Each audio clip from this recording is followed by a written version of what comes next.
अस्सलाम वालेकुम वरहमतुल्लाह। कैसे हैं आप सब? उम्मीद है सब खैरियत से होंगे। ओके, सो हम बिना टाइम वेस्ट किए क्लास को स्टार्ट करते हैं। जैसे और स्टूडेंट्स आते रहेंगे हम उनको ऐड कर लेंगे। ओके, रिकॉर्डिंग मैंने स्टार्ट कर दी है। ठीक है।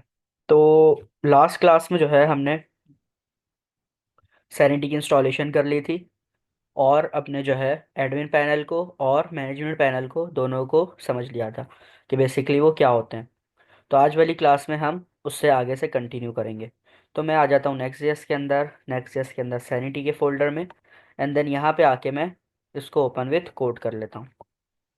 ठीक है। ओपन विथ कोड करने के बाद सबसे पहला काम जो मैं करूँगा यहाँ पे, वो मेरा काम होगा कि मैं npm run dev की कमांड यहाँ पर चलाऊंगा। npm run dev।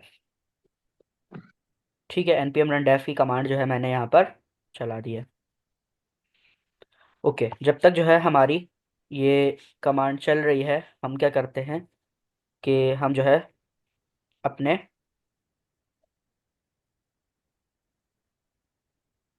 Project structure को, जो हमने लास्ट क्लास में काफ़ी हद तक समझ लिया था, उसको दोबारा से एक दफ़ा रिवाइज कर लेते हैं। मैं सारी फाइल्स को बंद कर देता हूँ। तो नॉर्मल जैसे हमारे पास नेक्स्ट की फ़ाइल होती है, सेम टू सेम हमारे पास वैसे ही हमारे पास एक पूरी एप्लीकेशन है उसकी।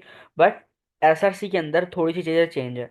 एक तो हमारे पास env फाइल है। अब ये इन्वायरमेंट वेरिएबल्स क्या होते हैं ये हमने लास्ट क्लास में बहुत डिटेल में देखा था।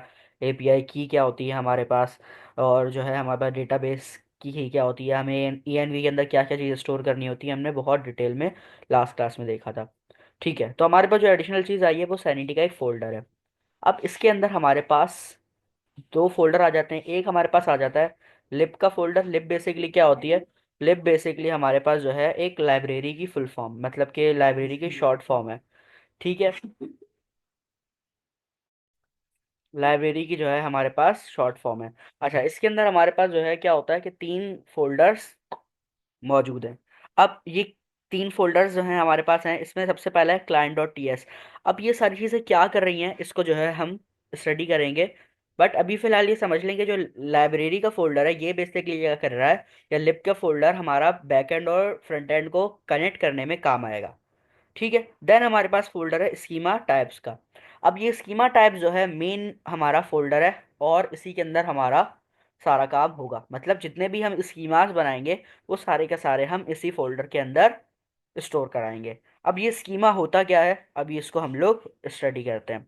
देन हमारे पास env.ts की फाइल है, जिसके अंदर जो है हमारे पास सेम टू सेम वही काम हो रहा है जो कि हमारा env फाइल के अंदर जो कीज पड़ी हुई है, कीज से मुराद जो हमारी इन्फॉर्मेशन पड़ी हुई है उसी के ऊपर ये एक्शन परफॉर्म करवा रहा है कि अगर वो की जो है करेक्ट हो तो ये हो जाए, वरना फिर हमारे पास ये मैसेज प्रिंट हो जाए मिसिंग इन्वायरमेंट वेरिएबल, या इस तरह का हमारे पास जो है एरर शो हो जाए कि हमारे पास जो है ये आईडी रॉन्ग है, या इस तरह का कोई भी काम। जैसे एपीआई वर्जन है, एपीआई वर्जन अगर इसके बराबर है या sanity.process.env के बराबर है तो ये चल जाए, वरना हमारे पास जो है इफ एल्स कंडीशन लगी हुई है आगे। तो ये बेसिकली हमारे पास क्या कर रहा है कि इन्वायरमेंट वेरिएबल के अंदर जो हमने की पास की है उसको यहाँ पर चेक कर रहा है। ठीक है, ये काम env.ts की फाइल का है। अच्छा, देन हमारे पास जो है structure.ts आ रहा है। अब ये स्ट्रक्चर बेसिकली क्या बता रहा है कि हमारे जो है वो आइटम्स लिस्ट वगैरह किस फ्लो में हमें जो है शो होने चाहिए।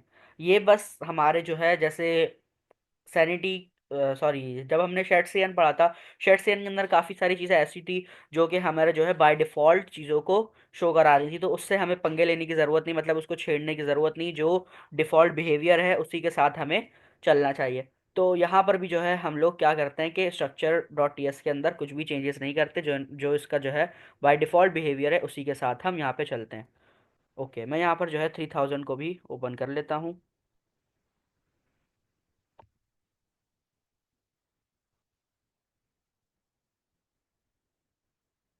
स्कीमा भी मैंने समझाया नहीं है, स्कीमा हम समझ लें फिर क्वेश्चन उसके ऊपर आते हैं, स्कीमा के क्वेश्चंस के ऊपर आते हैं। स्कीमा भी जो है हमने पढ़ा नहीं है।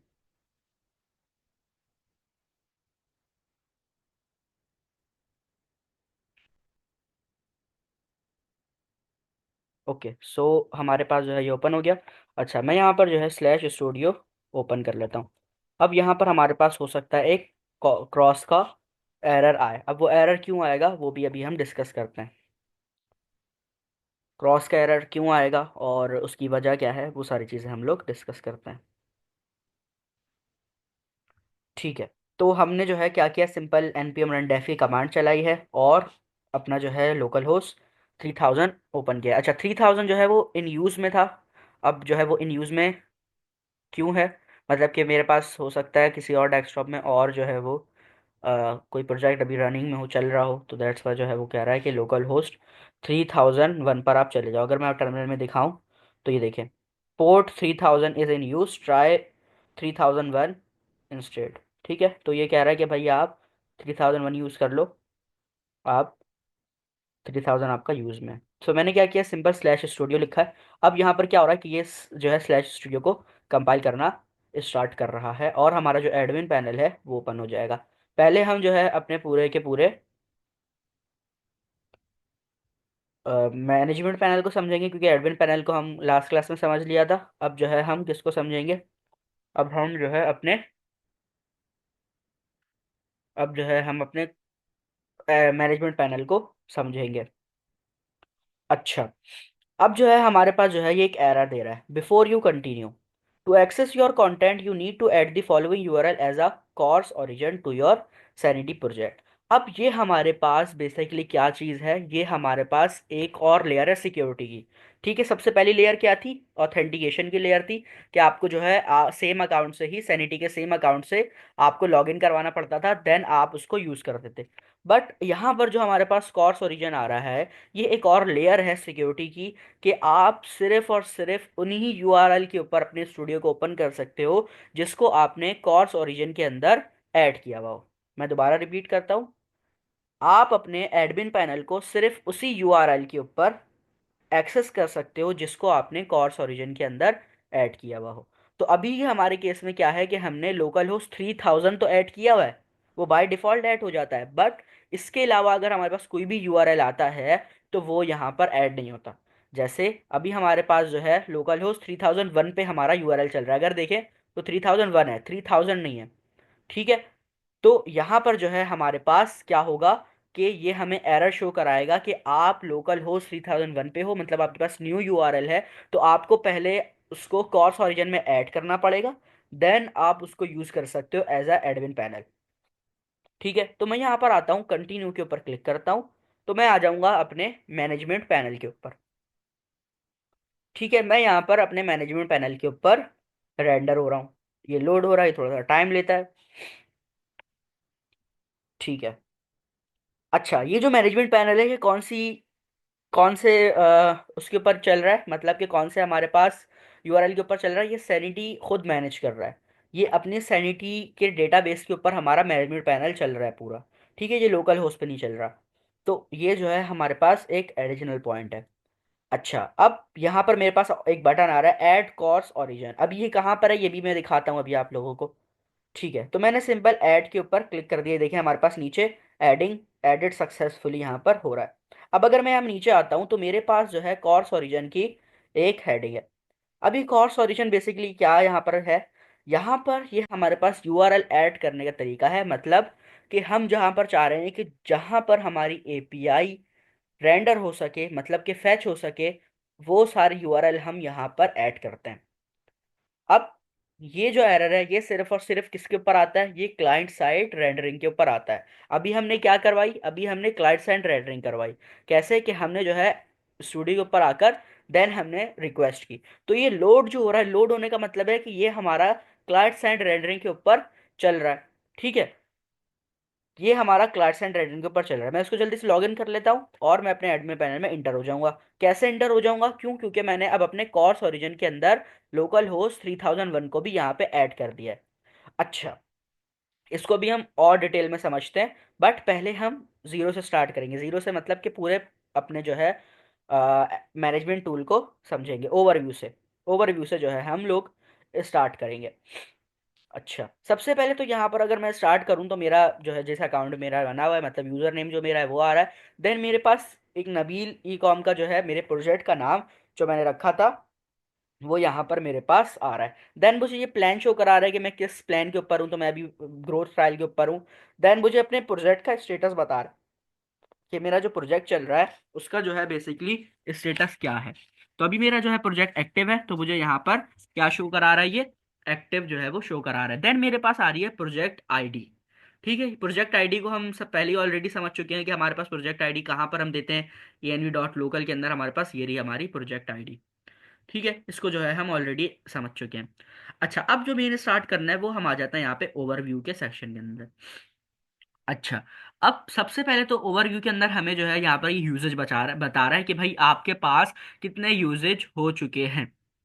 ठीक है, मतलब कि आपने कितना ज़्यादा यूज़ कर लिया है अपने इस प्लान को। जो भी प्लान आप लोग यूज़ कर रहे हैं, अभी हम लोग ग्रोथ ट्रायल का प्लान यूज़ कर रहे हैं, तो इस प्लान के अंदर हमारे पास 2.5 लाख एपीआई रिक्वेस्ट आती है, जिसमें से हमने अभी तक सिर्फ और सिर्फ 6 रिक्वेस्ट की हैं। देन हमारे पास जो है बाकी सारी की सारी स्पेसिफिकेशन आ रही हैं, डेटा सेट्स आ रहे हैं। डेटा सेट अभी हम लोग एक यूज़ कर रहे हैं प्रोडक्शन का। ठीक है, देन हमारे पास यूज़र्स आ रहे हैं कि भाई हमारे पास यूज़र सेट्स कितने हो सकते हैं। यूज़र सेट्स मतलब कि हमारे जो है मेंबर्स कितने हो सकते हैं। अभी हम लोग सिर्फ और सिर्फ एक ही मेंबर है जो कि हम खुद यूज़ कर रहे हैं इसको।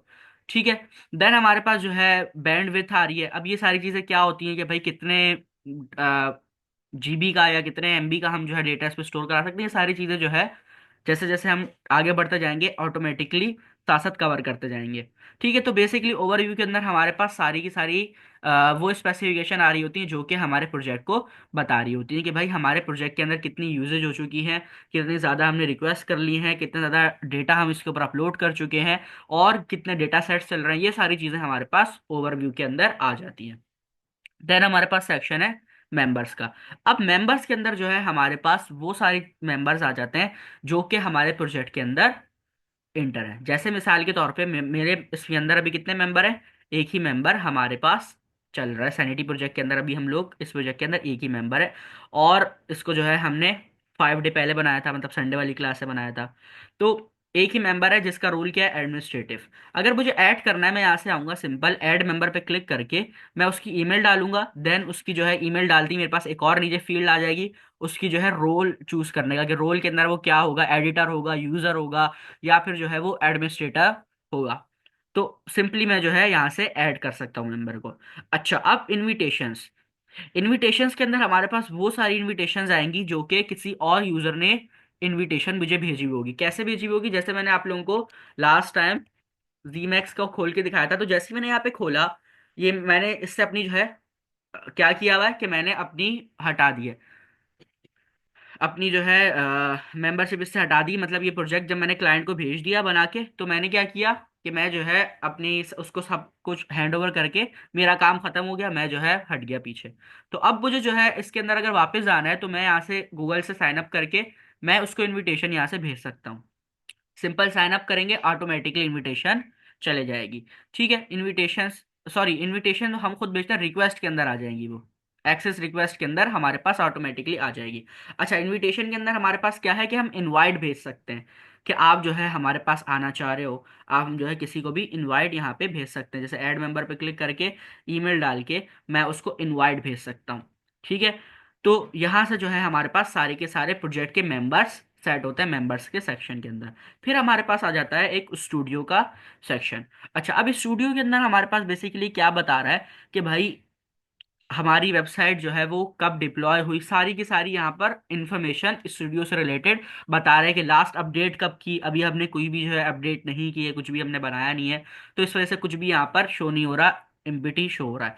होस्ट किस होस्टिंग के ऊपर ये चल रही है, मतलब वर्सल पे चल रही होगी तो वर्सल आ जाएगा, कौन सा वर्जन हम यूज़ कर रहे हैं वर्जन आ जाएगा, डिप्लॉयड बाय, अगर एक से ज्यादा मेंबर्स हैं, किस बंदे ने डिप्लॉय की है उस बंदे का नाम आ रहा होगा, अपडेट किसने की है उस बंदे का नाम। तो ये सारी की सारी डिटेल्स हमारे पास स्टूडियोज के अंदर आ जाती हैं।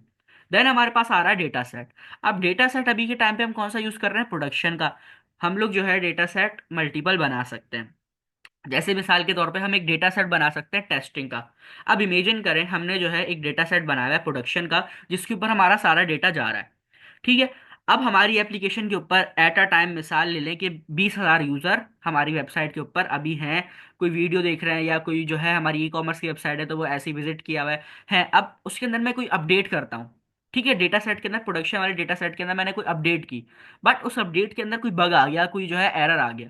तो सारे का सारा डेटाबेस हमारा बंद हो जाएगा उस एक एरर की वजह से। तो इस वजह से हम क्या करते हैं कि हम जो है एक और डेटाबेस बना के रखते हैं, मिसाल के तौर पर टेस्टिंग के नाम से डेटाबेस हम बना लेते हैं, और उसके अंदर जो है हम अपना सारा का सारा काम करते हैं। जैसे मैं यहाँ से न्यू डेटा सेट के ऊपर क्लिक करके सिंपल मैं नाम रख सकता हूँ, यहाँ पे मैंने नाम रख दिया जैसे मिसाल के तौर पर टेस्टिंग, एंड मैं यहाँ पे क्रिएट डेटा सेट बना सकता हूँ। अब जितनी भी न्यू अपग्रेडेशन मैं करूंगा वो मैं पहले इसमें टेस्ट करके चेक कर लूंगा कि भाई सही चल रही है, कोई एरर तो नहीं आ रहा, देन मैं अपने मेन डेटा सेट के ऊपर उसको अपलोड करूंगा। ठीक है, मेन डेटा सेट अभी हमारे पास कौन सा है, प्रोडक्शन, अभी मैंने टेस्टिंग का बनाया नहीं है। ठीक है, जो है अभी हम लोग पहले नॉर्मल चीज़ों को अपलोड करके देख लें, देन फिर हम इन चीज़ों में भी आएंगे। अच्छा, उसके बाद हमारे पास एक और चीज़ें आ रही हैं एक्सेस की, कि भाई हमारे पास जो है किसको क्या एक्सेस देनी है, कंट्रीब्यूशन, डेवलपर, एडिटर, ये सारी चीज़ें वही हैं कि भाई अभी हमने जो देखा कि जो है 0 0 हमारे पास आ रही है, हम ही एडमिनिस्ट्रेटर हैं अभी फिलहाल के तौर पे, बाकी सारी की सारी एक्सेस जिसको भी देना है हम यहाँ से दे सकते हैं। फिर हमारे पास आ रहा है एक्टिविटी का, थोड़ा सा मैं जल्दी जल्दी लेके चलूंगा। एक्टिविटी आ रहा है कि भाई हमारे पास क्या क्या एक्टिविटीज़ हो चुकी हैं। अभी अभी हमने क्या किया है, अपने कोर्स ओरिजिन के अंदर एडिट ऐड किया है। क्या ऐड किया है, लोकल होस्ट 3001 ऐड किया है 10 जनवरी 9:15 पे अभी हमने इसको किया। तो ये सारी एक्टिविटी हमारे प्रोजेक्ट की जो भी हुई है वो यहाँ पर शो रही होंगी। देन यूजेज, वही हमारा जो ओवरव्यू के अंदर हमने देखा वही उसी का एक ग्राफ हमारे पास यहाँ पे बना हुआ है, और यहाँ पर जो है वो ग्राफ हमें दिखा रहा है, और ये डिटेल ग्राफ है कि किस तारीख को हमने कितनी रिक्वेस्ट हमारे पास आई है, क्या चीज़ें हुई हैं, ये सारी चीज़ें यहाँ पर हमारे पास यूजेज के अंदर आ रही हैं। फिर आ जाते हैं हम प्लान के अंदर। अब यहाँ पे वही सारे प्लान्स आ रहे हैं कि हमारे पास जो है जो भी हमें पे एज यू गो पे जा रहे हैं तो हम वो कर सकते हैं। अभी हम लोग फिलहाल जो है ग्रोथ ट्रायल के ऊपर हैं, हमारे पास जो है फ्री वाला भी है। तो ये जो है हमारे पास पूरे के पूरे प्लान्स आ रहे हैं। देन हमारे पास आ जाता है एपीआई, जो मोस्ट इंपॉर्टेंट, जिसको अभी हम लोगों ने पढ़ना है। अच्छा, अब यहाँ पर हमारे पास लिखा हुआ आ रहा है, सबसे पहली हेडिंग है ग्रॉक पावर्ड वेब हुक्स। अब ये ग्रॉक क्या है, ग्रॉक बेसिकली हमारे पास एक लैंग्वेज है। ठीक है, लैंग्वेज हमारे पास किस चीज़ की है, बैकएंड के अंदर कमांड्स लिखने की। ठीक है, इसकी कमांड्स भी हम पढ़ेंगे। इसको जो है हम लोग अभी जब डेटा को फेच करा रहे होंगे जब देखेंगे। डेटा फेच कराने के लिए बेसिकली हम ग्रॉक की क्यूरीज लिखते हैं। ग्रॉक क्यूरी है बेसिकली, जिसको हम थ्योरी भी उसकी पढ़ेंगे, देन उसके प्रैक्टिकल्स को भी देखेंगे। अच्छा, ये जो है हमने समझ लिया कि ग्रॉक की हमारे पास एक कमांड्स होती हैं, कमांड्स कह लें या लैंग्वेज कह लें, जिससे हम डेटा को फेच कराते हैं अपनी एपीआई से। फिर आ जाते हैं कॉर्स ओरिजिन के ऊपर। कॉर्स ओरिजिन को भी हमने समझ लिया। मिसाल के तौर पे अभी हमारी जो एप्लीकेशन चल रही है, अच्छा इसको अभी तक साइन अप नहीं हुआ है, हमारी जो एप्लीकेशन चल रही है वो किस पे चल रही है, लोकल होस्ट 3001 पे, मिसाल के तौर पे। ठीक है, अभी लोकल होस्ट 3001 पे चल रही है। बट इमेजिन करें कि भाई मैं इसको अपलोड कर देता हूँ nabeel.versal डॉट ऐप के ऊपर, मैंने इसको कर दिया, और अब मैं यहाँ पर जो है इसके स्टूडियो को एक्सेस करना चाह रहा हूँ। तो ये मुझे यहाँ पर एक्सेस नहीं करने देगा जब तक मैं अपने कॉर्स और रीजन के अंदर nabeel.versal.app को ऐड नहीं कर देता। ठीक है, जब तक मुझे यहाँ पर ये हमारी एपीआई को फेच करने नहीं देगा। ये जो है हमारे पास कॉर्स ओरिजिन की एक और लेयर आ जाती है सिक्योरिटी की, कि जिस जिस यूआरएल को हमने यहाँ पर सेट किया हुआ है सिर्फ उसी यूआरएल के ऊपर हम अपने एडमिन पैनल को और अपने मैनेजमेंट पैनल के साथ साथ हम अपने डेटा को फेच करा सकते हैं। अच्छा, ये चीज़ सिर्फ और सिर्फ किस पे होती है, ये सिर्फ और सिर्फ क्लाइंट साइड रेंडरिंग के ऊपर होती है। अगर हम अपने डेटा को सर्वर साइड रेंडरिंग के ऊपर जो है फेच करवाते हैं, मतलब सर्वर के ऊपर, जैसे हमारा ये सर्वर चल रहा है, अगर मैं यहाँ पर फेच कराऊं तो यहाँ पर ये हमें एरर नहीं देगा। ठीक है, तो ये जो हमने समझा कि कॉर्स ओरिजिन किस में हमारा चलता है, कॉर्स ओरिजिन हमारा क्लाइंट साइड रेंडरिंग के ऊपर हमें एरर शो कराता है। ठीक है, और उस एरर को कैसे सॉल्व करना है, सिंपली जो भी आपका यूआरएल है उसको यहाँ पे आके ऐड कोर्स ओरिजिन के अंदर क्लिक करके ऐड कर देना। जैसे अगर मैं क्लिक करूँ तो यहाँ पर मैं यूआरएल डाल सकता हूँ, जैसे अभी मैंने क्या डाला था, nabeel.versal.app, सिंपल मैं ये करके इंटर करूंगा तो अभी जो है इस पोर्ट के ऊपर कुछ भी नहीं पड़ा हुआ, तो हमें जो है यहाँ पर ये वो नहीं करने दे रहा, तो दैट्स वाई जो है सिंपली यहाँ से आप लोग कर सकते हैं। ठीक है, ये सिर्फ मैंने बताने के लिए आप लोगों को किया है। अच्छा, देन हमारे पास नीचे आ रहा है टोकन्स। अब ये एपीआई के जो है टोकन्स होते हैं हमारे पास। अब टोकन जो है बेसिकली क्या करते हैं, टोकन हमारे पास एक और सिक्योरिटी लेयर है। सबसे पहली सिक्योरिटी लेयर कौन सी आ गई, सबसे पहली सिक्योरिटी लेयर हमारे पास आ गई ऑथेंटिकेशन की। देन हमारे पास सिक्योरिटी लेयर आ गई कॉर्स ओरिजिन की। अच्छा, अब कॉर्स ओरिजिन की जब हमारे पास सिक्योरिटी लेयर आ गई, देन हमारे पास एक और सिक्योरिटी लेयर है अपनी एपीआई को सेव करने की। ठीक है, क्योंकि जब हमारा मार्केट में प्रोजेक्ट जो है लॉन्च होता है तो उसकी सिक्योरिटी का बहुत ख्याल रखना हमें होता है, और ख़ास तौर पे जो हमारी एपीआई हमारे पूरे प्रोजेक्ट की होती हैं, प्रोजेक्ट से मुराद वेबसाइट की होती है, वेब एप्लीकेशन की होती है, उसको हमें सिक्योर रखना होता है। तो हमारे पास एक कॉन्सेप्ट आता है टोकन्स का। अब यहाँ से हम क्या कर सकते हैं कि जब हमें अपने एपीआई से डेटा को फेच कराना है, एपीआई है उसमें मिसाल के तौर पे डेटा पड़ा हुआ है, हमने बुक्स की एपीआई पढ़ी थी, 5 बुक्स का डेटा उसके ऊपर पड़ा हुआ है। अब हमें जो है उसको अपने फोल्डर के अंदर, मतलब कि अपने जो है सिस्टम के अंदर सर्वर साइड के ऊपर हमें उसको फेच कराना है। तो हमें जो है एपीआई टोकन जनरेट करना पड़ेगा अपने उसको फेच कराने के लिए। सिंपल यहाँ से जो है आप क्या करेंगे, ऐड एपीआई टोकन के ऊपर क्लिक करेंगे, अपने जो है टोकन का कोई भी नाम सेट कर लेंगे, जो भी आपकी वेबसाइट का नाम है हम वो रख सकते हैं। देन जो है आप उसको सेट कर सकते हैं कि भाई ये एपीआई टोकन किस बंदे के लिए, ठीक है, किस बंदे के लिए आपके पास ये एपीआई टोकन है। ये आप अपने लिए नहीं कराते, ये आप किसी और के पास एक्सेस कराना हो तो उसके लिए कराते हैं, क्योंकि आपके पास तो खुद ही चल जाएगा, आपको इन सारी चीज़ों की ज़रूरत नहीं है। ठीक है, टोकन जो है आप किसके लिए जनरेट कराते हैं, टोकन आप जनरेट कराते हैं जैसे मिसाल के तौर पे आपका कोई डेवलपर है और आपको जो है उसको अपने एपीआई की जो है एक्सेस देनी है, तो आप सिंपली आपसे टोकन जनरेट करवाएंगे। टोकन मिसाल के तौर पे मैं जो है यहाँ पर कुछ भी करवा लेता हूँ। मैं यहाँ पर लिख लेता हूँ, जो ऊपर एग्जाम्पल दे रहा है उसी को मैं यहाँ से कॉपी कर लेता हूँ, एम्प्लॉय की कॉपी करके मैंने जो है यहाँ पर, अच्छा ये एक टाइम पर हमारे पास आती है। जैसे ही मैंने यहाँ पर जो है इसको करवाया, टोकन को जनरेट करवाया, डेवलपर पे सेट करके मेरे पास यहाँ पर एक इसकी जो है एपीआई का टोकन आ गया। ठीक है, एपीआई का मेरे पास यहाँ पर टोकन आ गया, और मैं सिंपल यहाँ से कॉपी करके अब अपने डेवलपर को साइंड कर दूंगा। ठीक है, जैसे ही मैं उसको साइंड करूंगा उसके पास पूरी एपीआई का एक्सेस आ जाएगा। अब वो उस एपीआई के अंदर एडिशन कर सकता है, कुछ भी उसको डिलीट करना है, अपग्रेड करना है, वो सब कुछ यहाँ से कर सकता है। तो ये हमारे पास जो है बेसिकली टोकन है। अभी के लिए टाइम पे मैं इसको फिलहाल के लिए डिलीट कर देता हूँ।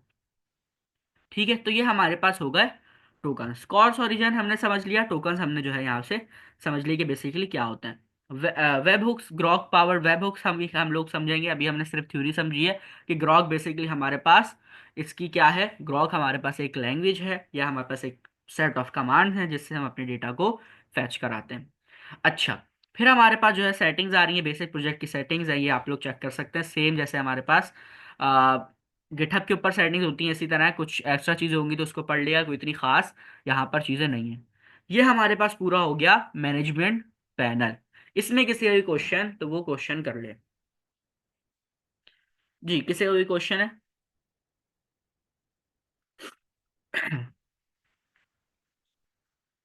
अच्छा, मिस मारिया ने जो है 9:07 पूछा हुआ है क्वेश्चन स्कीमा से रिलेटेड। स्कीमा भी हम लोग पढ़ेंगे, देन फिर जो है आपको जो क्वेश्चन होगा वो क्वेश्चन कर लीजिएगा। ठीक है, क्योंकि अभी पढ़ा नहीं है, अभी जो है अगर हम उसको डिस्कस करेंगे तो फिर एक तरह से टाइम वेस्ट है। जी, इससे रिलेटेड किसी भी क्वेश्चन है? ये सारी चीज़ें क्लियर है, एपीआई के अंदर टोकन समझ में आ गए। एपीआई मेन चीज़ है हमारे मैनेजमेंट टूल के अंदर ना, एपीआई जो है सबसे ज़्यादा मेन चीज़ है जिसके ऊपर हम लोगों को फोकस करना है। समझ में आ गया? क्रॉस ओरिजिन समझ में आ गया? यस नो की कॉल पे हम आगे चलेंगे।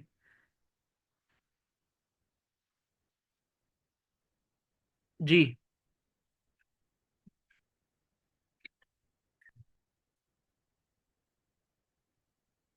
सो रहे हैं क्या सब? ये समझ में आ गया सबको?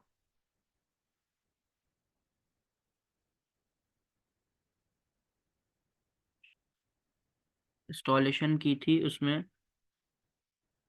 जी, ठीक है, इंस्टॉलेशन के टाइम स्कीमा जो है वो हमसे,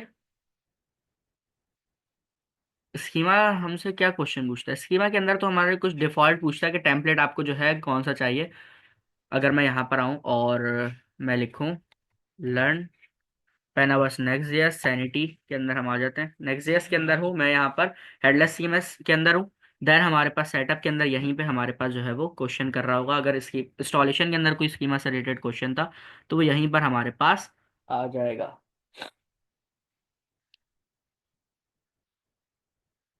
यहीं पर यही सारे क्वेश्चंस थे, बट इसके अंदर तो कोई भी जो है, मुझे ये पूछना था कि इंस्टॉलेशन में वो ऑप्शन आ रहा था ना टर्मिनल में, मैंने ब्लॉग वाला चूज कर लिया था, उसमें था ना कि जैसा प्रीवियस डाटा भी आ जाएगा, तो अब मैं क्या दोबारा से करूँ जी इंस्टॉल? दोबारा से करना है, क्योंकि आपको क्लीन प्रोजेक्ट रखना था, आपको जो है वो नहीं करना था। यहाँ पर हमारे उसमें पास ऑप्शन ही नहीं आया था नो का। नहीं, नो का ऑप्शन नहीं आता उसमें। आपके पास दो ऑप्शन आते हैं, एक ब्लॉक का आता है, एक जो है आपके पास नीचे आप एरो की से उसको नीचे कर सकते हैं, जिसमें क्लीन प्रोजेक्ट का आपके पास आ रहा था। आई होप अगर इसमें हमारे पास वो दिखा दे कल वाली उसका। तो अब मैं दोबारा से करूँ क्या डिलीट करके सब? जी डिलीट करके आपको दोबारा से करना पड़ेगा। ये इसके अंदर यही होता है कि अगर एक भी कोई मिस्टेक हो जाए तो आपको जो है उसको चेंजेस करनी पड़ती हैं। सैनिटी का अकाउंट तो दोबारा नहीं बनाना पड़ेगा ना? नहीं नहीं, सैनिटी अकाउंट दोबारा नहीं बनाना पड़ेगा, बस आपको ये कमांड, ये वाली जो कमांड है इसको दोबारा चलाना पड़ेगा। आप इसको किसी और न्यू फोल्डर में, उस पूरे फोल्डर को डिलीट कर दे, न्यू फोल्डर क्रिएट करके सिंपल ये कमांड चलाएं, आपका जो है वो हो जाएगा। अच्छा, यहाँ पर ओके। उसने हमसे कुछ क्वेश्चन पूछा होगा, ये देखें। ये रहा, आपसे ये पूछा होगा select project template to use. तो हमने सिंपल जो है क्या किया था, clean project with no predefined schema types. अब ये स्कीमा क्या होता है, अभी इसको हम डिस्कस करते हैं। आई होप हमारे पास टाइम बच जाएगा। ठीक है, तो हम आगे चलते हैं। हमने जो है ये पढ़ लिया पूरा कि भाई हमारा मैनेजमेंट पैनल कैसा होता है। अब आ जाते हैं हम यहाँ पर अपने एडमिन पैनल के ऊपर, जिसके अंदर हम चीज़ों को समझना स्टार्ट करते हैं। अच्छा, अब सबसे पहले हमारे पास जो है यहाँ पर एक तो स्ट्रक्चर आ रहा है, देन विजन आ रहा है, देन शेड्यूल्स आ रहा है। अभी एक तो हमारे पास विजन टूल है ऊपर। अभी जो है विजन टूल के अंदर हम लोग सिर्फ इतना समझ लें कि हम क्यूरीज लिखते हैं। स्ट्रक्चर के अंदर हमारा पूरा स्ट्रक्चर आ जाता है। विजन टूल के अंदर हमारे पास पूरा का पूरा क्यूरीज लिखने का एक्सेस है, एपीआई वर्जन यहाँ से हमें मिलता है, और यहाँ पर हम जो है क्यूरी चला के उसी टाइम देख सकते हैं कि हमारे पास डेटा के अंदर क्या चीज़ें आ रही हैं। देन हमारे पास शेड्यूल है। शेड्यूल्स क्या है इसको हम लोग डिस्कस करेंगे, क्योंकि शेड्यूल को जो है जब कुछ हमारे पास डेटा होगा देन ही हम शेड्यूल के अंदर मैं आप लोगों को इजीली समझा सकता हूँ। तो अब हम अपने स्ट्रक्चर को बनाना स्टार्ट करते हैं। स्ट्रक्चर बनाने का सबसे पहले क्या करना होता है, क्या तरीका होता है, मैं आ जाता हूँ वीएस कोड के अंदर। वीएस कोड के अंदर आने के बाद मैं जो है यहाँ से अपने टर्मिनल को थोड़ा सा नीचे कर लेता हूँ, और मैं आ जाता हूँ सब सारे के सारे प्रोजेक्ट्स को बंद कर लेते हैं। देन मैं आ जाता हूँ एसआरसी में। एसआरसी के अंदर सैनिटी के प्रोजेक्ट के अंदर, सैनिटी के फोल्डर पे मैं क्लिक करके सैनिटी के फोल्डर पे क्लिक करने के बाद मैं यहाँ पर आके एक फाइल बनाऊंगा। ठीक है, फाइल बनाने के बाद मैं इसका नाम रख देता हूँ प्रोडक्ट.ts। ठीक है, हम लोग अभी जो है ई कॉमर्स स्टोर की एग्जाम्पल लेते हुए चलते हैं, मतलब हमारी वेबसाइट मिसाल ले ले, ई कॉमर्स की टाइप है, और उसके अंदर हमारे पास प्रोडक्ट्स बहुत सारे आ रहे हैं। मैंने यहाँ पे सिंपल एक फाइल बना ली प्रोडक्ट.ts। एक चीज याद रखिएगा, टीएस के नाम से बनाई है मैंने, TSX के नाम से नहीं बनाई। ठीक है, टीएस से क्या मतलब है कि सिर्फ और सिर्फ इसके अंदर हम टाइप स्क्रिप्ट का कोड करेंगे। TSX क्या होता है कि जब हमें टाइप स्क्रिप्ट के साथ HTML CSS को भी जो है वो ऐड करना हो, देन जो है हम TSX का यूज करते हैं। अच्छा, अब इसके अंदर हमारे पास जो है बेसिकली क्या बनेगा, तो इसके अंदर हमारे पास पूरा का पूरा स्ट्रक्चर बनेगा। जैसे हमारे पास जब मैं यहाँ पर आता हूँ तो स्ट्रक्चर के अंदर जो डॉक्यूमेंट टाइप्स हमें बोल रहा है कि नो डॉक्यूमेंट टाइप्स, वो डॉक्यूमेंट्स हमारे पास इस प्रोडक्ट.ts के अंदर बनेंगे। ठीक है, अब उसको बनाने का क्या तरीका है, मैं डायरेक्ट कोड लिख सकता हूँ, बट आप लोगों की हेल्प के लिए मैं क्या करता हूँ, मैं यहाँ पर आता हूँ। हम लोग किस फोल्डर के अंदर है, सिंपल आप लोगों को गूगल पे जाना है, लर्न नेक्स्ट पेनावर्स लिखना है। पेनावर्स लिखने के बाद आप लोगों के पास स्टेप 09 के अंदर हेडलेस सीएमएस है। हेडलेस सीएमएस को आप लोग ओपन करेंगे, देन आप लोग आ जाएंगे सैनिटी के अंदर। सैनिटी के अंदर आने के बाद आप लोगों के पास एक तो सैनिटी सेटअप था, सेटअप हमारा कंप्लीट हो गया। अब सैनिटी स्कीमा के ऊपर आ जाते हैं। अच्छा, अब आ जाते हैं सैनिटी स्कीमा के ऊपर। अब ये जो स्कीमा हमारे पास आ रहा है, ये पूरा का पूरा नेक्स्ट जेस का प्रोजेक्ट है। ठीक है, नेक्स्ट जेस का जैसे सैनिटी का एसआरसी का फोल्डर है, इसी तरह तो मैं सैनिटी के फोल्डर में आ जाता हूँ। देन जैसे ही मैं सैनिटी के फोल्डर में आया तो कुछ उसी तरह की चीज़ें आप लोगों को यहाँ पर देखने को मिलेंगी। ठीक है, कि हमारे पास एक लाइब्रेरी का फोल्डर है, एक env.ts की फाइल है, और एक एडिशनल फाइल है यहाँ पे pet.ts, जो इन्होंने स्कीमा अपना बनाया हुआ है। अच्छा, अभी जो हम बनाने जा रहे हैं बेसिकली वो हमारा क्या है, वो हमारा स्कीमा है। अब ये स्कीमा क्या होता है, स्कीमा बेसिकली हमारे पास होता है एक ब्लूप्रिंट। ठीक है, कि हमारे पास अगर मैं यहाँ पर आऊँ, अगर मैं अपने जो है मेन स्ट्रक्चर के ऊपर आऊँ, इसको मैं रिफ्रेश करता हूँ। मेन स्ट्रक्चर के ऊपर अगर मैं यहाँ पर आऊं तो इसके अंदर जो हमारे पास ब्लूप्रिंट हमें शो होगा वो कैसा होगा, जैसे मिसाल के तौर पे ब्लूप्रिंट हमारा क्या होता है कि हमारे पास इनपुट फील्ड्स आ रही हो। मिसाल के तौर पे एक पहली इनपुट फील्ड आ रही है प्रोडक्ट नेम, दूसरी हमारी इनपुट फील्ड आ रही है डिस्क्रिप्शन, तीसरी इनपुट फील्ड आ रही है इमेज की। ठीक है, तो ये जो हमारा एक पूरा ब्लूप्रिंट बन रहा है, ये कैसे बन रहा है, ये हमारा ब्लूप्रिंट बन रहा है स्कीमा से। इसको हम कहते हैं स्कीमा सैनिटी की लैंग्वेज के अंदर। अगर मैं किसी और हेडलेस सीमस के अंदर, जैसे मिसाल के तौर पर मैं कंटेंट लेयर की बात करूँ या कंटेंट फुल की बात करूँ, कंटेंट फुल हमारे पास हेडलेस सीएमएस है, आप लोगों को पता होगा, लास्ट क्लास में जो था उसको पता होगा कि कंटेंट फुल हमारे पास एक हेडलेस सीएमएस है। उसके अंदर ब्लूप्रिंट हमारे पास किस नाम से पुकारा जाता है? मॉडल के नाम से। ठीक है। और सैनिटी के अगर मैं बात करूँ तो सैनिटी के अंदर जो हमारा स्कीमा होता है वो किस नाम से होता है? स्कीमा के नाम से। मतलब कि जैसे भी मिस वारिया का क्वेश्चन था कि उसने क्या किया कि उसको पहले से ही ब्लॉक के कुछ स्कीमा बना के दे दिए, तो ब्लॉक के कुछ ब्लूप्रिंट्स उसने बना के दे दिए होंगे। ठीक है। तो मतलब कि उसने एक पहले से बना बनाया टेम्पलेट कोई सैनिटी के साथ अटैच कर दिया होगा। लेकिन हमने क्या किया था? हमने क्लीन प्रोजेक्ट किया था, तो हमें क्लीन प्रोजेक्ट जो है वो इस टाइम पे मिला है, और हम जीरो से अपने प्रोडक्ट के ब्लूप्रिंट बनाएंगे। अच्छा, अब हमारे पास जो है 6 मिनट है, कोशिश करते हैं कि सिर्फ एक डॉक्यूमेंट टाइप जो है हम क्रिएट कर लें। मैं यहाँ पर आता हूँ और मेरे पास जो है यहाँ जैसे pet डॉट टी एस से बना हुआ है। मैंने यहाँ पर किस नाम से बनाया? प्रोडक्ट डॉट टी एस के नाम से। सारी चीज़ें ऑलमोस्ट सेम ही यहाँ पर होंगी। अच्छा, सबसे पहले हमें क्या करना है? सबसे पहले तो यहाँ पर सिंपल में लिख देता हूँ एक्सपोर्ट डिफॉल्ट। एक्सपोर्ट डिफॉल्ट और एक हम जो है एक ऑब्जेक्ट बना लेते हैं const.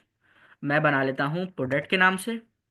Product is equal to, और यहाँ पर मैं एक ऑब्जेक्ट जो है वो बना लेता हूँ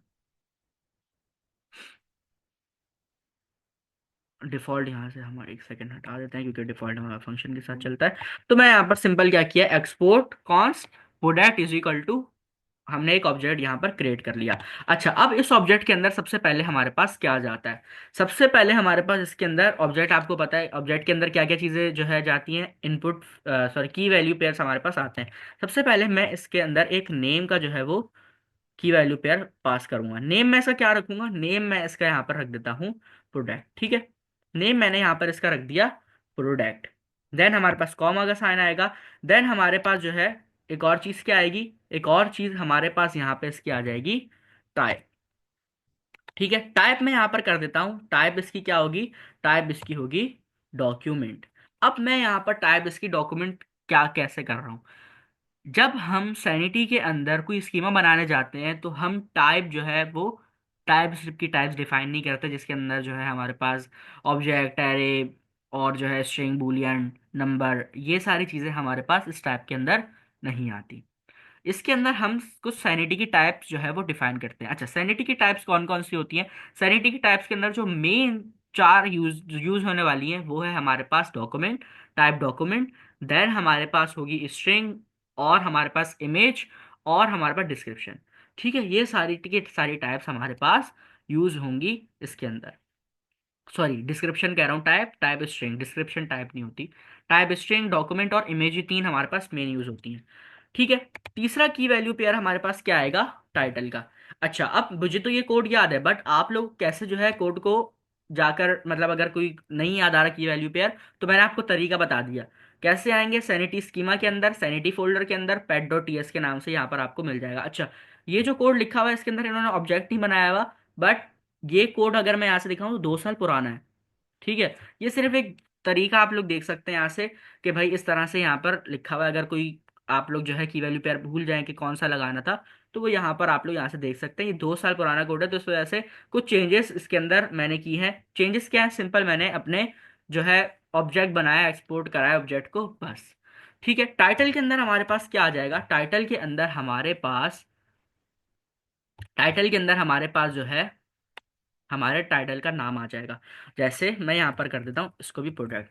अच्छा, अब एक मैंने जो है ऊपर नेम के अंदर भी प्रोडक्ट दे दिया, यहाँ पर टाइटल के अंदर भी मैंने यहाँ पर प्रोडक्ट जो है वो पास करा दिया है। अब इन दोनों के अंदर जो है वो क्या डिफरेंट चीज़ है, इस चीज़ को समझते हैं।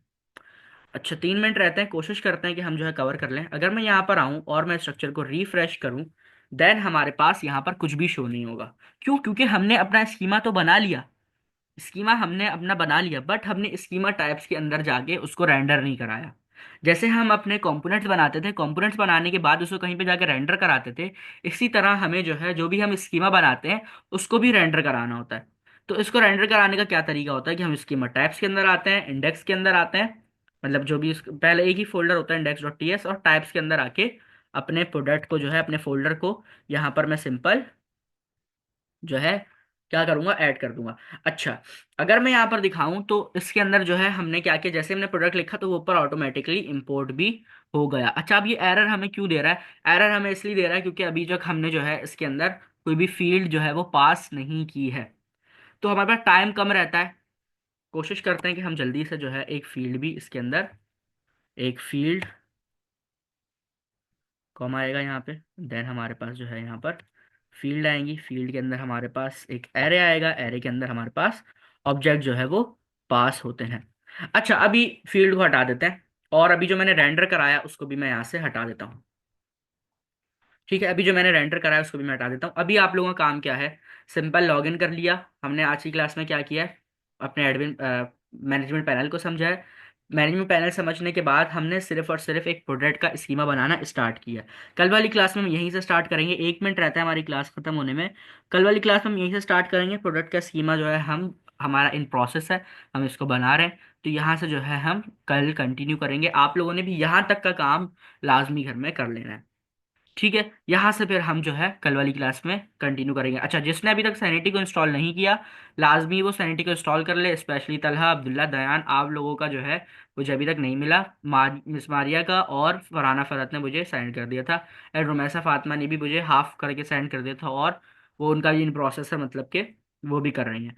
तो बाकी आप लोग भी लाजमी, आप 3 स्टूडेंट्स भी करके सबमिट करा दें। ठीक है, मैं ले लूँगा। ओके, अपलोड टुडेज रिकॉर्डिंग, जी मैं कर दूंगा रिकॉर्डिंग अपलोड आज की। ठीक है, हमारी क्लास खत्म होने में 1 मिनट से कम का टाइम रहता है। इंशाल्लाह आप लोगों से मुलाकात होती है कल वाली क्लास में। जब तक अपना ख्याल रखिएगा, दुआ में याद रखिएगा। अल्लाह हाफिज़।